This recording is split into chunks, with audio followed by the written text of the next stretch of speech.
Hi guys, welcome to my YouTube channel. ඉතින් අද ගෙනාවේ පොඩි වීඩියෝ එකක්. මෙන්න මේ app එක download කරලා තියාගන්න software එක. මේක ඉස්සරහට ගෙන වීඩියෝ වලදී coding කරද්දී එහෙම ඔයාලට ගොඩක්ම වැදගත් වෙන software එකක්. ඉතින් notepad++ කියලා search කරාට පස්සේ එන පළවෙනි link එකෙන් ගිහිල්ලා මෙන්න මේ link එකට load දෙන්නේ.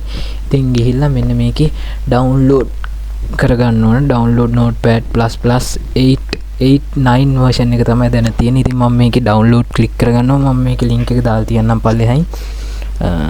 ගිහලා download කරගන්න. අනිවාර්යයෙන්ම download කරලා තියාගන්න. ගොඩක්ම ඕන වෙනවා මේක. අපි ඉස්සරහා වීඩියෝ වලදී මේ වීඩියෝ වල coding සම්බන්ධ වැඩ කරනකොට ඉතින් මෙන්න මේ විදිහට download වුණාට පස්සේ අපි download path එකට ගිහලා මම software install කරන වෙනම path එකක් තියෙනවා. ඒකට cut කරගෙන ගිහලා ඒකට paste කරගන්නවා මම මේ විදිහට. එහෙම cut කරගන්න ඕන මම. right click කරලා cut කරගෙන ගිහලා මේ විදිහට software කියන path එකේ paste කරගන්නවා. ඊට පස්සේ මම මේක run administer කියන එක click කරලා right click කරලා මේක install කරගන්න ඕන.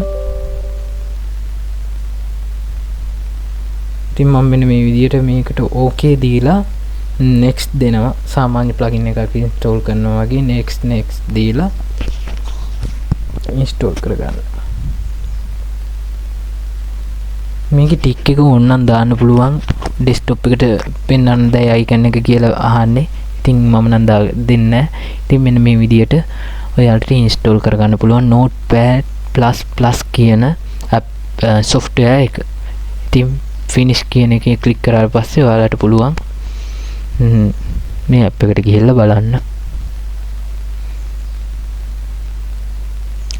ඔන්න ඔය විදිහට මම desktop එකේ පෙන්නනවා මගේ software එක. ඔන්න ඔය විදිහට තමයි open වෙන්නේ. එහෙනම් ගිහිල්ලා එන්නම්. අදට වීඩියෝ එක ඉවරයි. subscribe කරලා bell icon එක click කරලා මේ වගේ වීඩියෝ ඔයාලා ගාවටම ගෙන්න ගන්න. subscribe කරලා තියාගන්න. එහෙනම් ගිහින් එන්න. goodbye.